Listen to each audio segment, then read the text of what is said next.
लोकसभा चुनाव में Siswan over bridge को लेकर के जो सिसवन ढाला है 91 उसका संख्या है, इसको लेकर के चुनाव में एक इशू बनाने की कोशिश की गई थी। हमसे भी पूछा जा रहा था कि आप बतावें कि आप सिसवन ढाला बनवाएंगे कि नहीं बनवाएंगे, और ख़ास करके पत्रकार कैसर साहब की तरफ से ज़्यादा सवाल उठे। हम बार बार कहते थे कि देखिए हम इसको चुनावी मुद्दा नहीं बनाएंगे, हम काम में विश्वास रखते हैं, हम नीतीश जी के पार्टी के से चुनाव लड़ रहे हैं। तो मैंने इस पर काम किया। रेल मंत्री से जाकर के दिल्ली में माननीय सांसद विजय लक्ष्मी देवी जी के साथ हम गए थे, और हमारे पार्टी के कार्यकारी अध्यक्ष श्री संजय झा भी थे। हम लोगों ने माननीय रेल मंत्री से मिला और मिल करके हमने कहा कि भाई सिसवन जो ढाला है उस पर महीने में कम से कम 2-4 लोग जो बीमार लोग होते हैं उनकी मौत हो जाती है ढाला बंद होने के चलते। इसलिए इस ढाले का निष्पादन जल्द किया जाए और जल्द से जल्द इसकी स्वीकृति रेलवे बोर्ड दे और वहाँ काम शुरू हो। उन्होंने आश्वासन दिया कि 1 सप्ताह के भीतर जो DPR है उसकी स्वीकृति मिल जाए। इसके पहले हम जो शेखपुरा ऑफिस है पथ निर्माण विभाग का, हम वहाँ भी गए थे। वहाँ से सारे डॉक्यूमेंट मैंने इकट्ठा किया। फिर हम बेतिया बीच का जो जोनल ऑफिस है हम वहाँ भी गए, वहाँ से भी सारे कागजात हमने इकट्ठा किया। सब कागजात को लेकर के हम माननीय रेल मंत्री से मिले थे।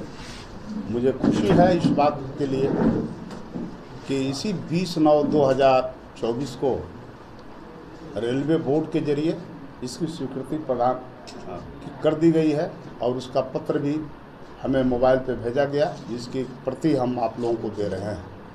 तो देखिए, ये जो मुद्दा था सिसवन ढाले का, वाकई में जो सीवान का जो दक्षिणी इलाका है, खास करके उसमें दुरौदा का भी एक अच्छा खासा हिस्सा उसी रास्ते से आता था। हसनपुरा है, सिसवन प्रखंड है, और हुसैनगंज प्रखंड के भी अच्छे खासा हिस्सा, रघुनाथपुर का भी कुछ हिस्सा इसी रास्ते से आता था।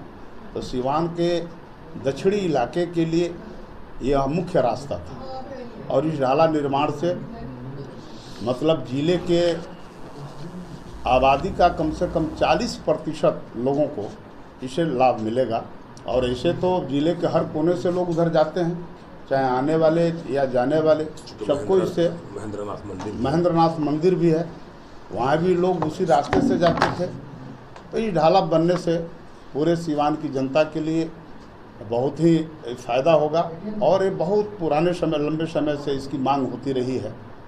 हम ये नहीं कहना चाहते हैं कि अन्य लोगों ने क्या किया, लेकिन मैंने कोशिश की और कोशिश का परिणाम आया कि आज ढाला बनने जा रहा है, उसकी स्वीकृति मिल गई है। बिहार पुल निगम के जरिए इसका टेंडर होना है, अब टेंडर की प्रक्रिया में है, और मुझे उम्मीद है कि हम जाएंगे, पुल निगम के MD से भी हम बात करेंगे, और जितना जल्दी हो सके इसको टेंडर की प्रक्रिया में ले जाएंगे। टेंडर होने के बाद काम लगेगा। कितना दिन में वो काम शुरू हो जाएगा? अब इतना अब एकदम एग्जैक्ट बताना ठीक नहीं है, पहले तो स्वीकृति मिल गई है ना। पिछले सांसद भी कई बार उन्होंने दिया लेटर, स्वीकृति पास करा है, हालांकि हुआ नहीं। जो पिछले प्रकाश यादव जी थे। अब देखिए, मैं पिछले सांसदों के बारे में कोई प्रतिक्रिया नहीं दूंगा, लेकिन मेरे पास लेटर है। ये लेटर मैं दे रहा हूँ, ये रेलवे बोर्ड का लेटर है, आप लोगों को एक प्रति मिल जाएगी। सर, सदर विधायक महोदय चौधरी ने कहा कि अंडरपास और सिसवन ढाला ओवर ब्रिज दोनों के लिए मैंने फाइल की और मेरे फाइल पे वो स्वीकृत हुआ है। अब सवाल है कि चौधरी जी क्या कहते हैं नहीं कहते हैं, पुराने नेता हैं, उनके बारे में कहना मेरे लिए ठीक नहीं होगा। ठीक है, लेकिन डॉक्यूमेंट मेरे पास है, मेरे पास आया, अगर उन लोगों के पास आया हो तो आप जा करके ले लीजिएगा उन लोगों से। सवाल ये आता है कि रेलवे और खास करके जो बिहार सरकार, ये दोनों के बीच का ही मामला रहता है, तो क्या लग रहा है कि वो मामला सुलझ गया है, उस मामले पे ही सब मामला हल हो गया? मैं कह रहा हूँ कि जो DPR जो बना था वो DPR की मंजूरी रेलवे बोर्ड ने दे दी है, उसकी स्वीकृति प्रदान कर दी गई। उसके बारे में डिटेल्स इस पत्र में लिखा भी गया है। इसका कहिएगा तो मेरे मोबाइल पर इसका हिंदी भी है, हिंदी भी हम आप लोगों को दे देंगे।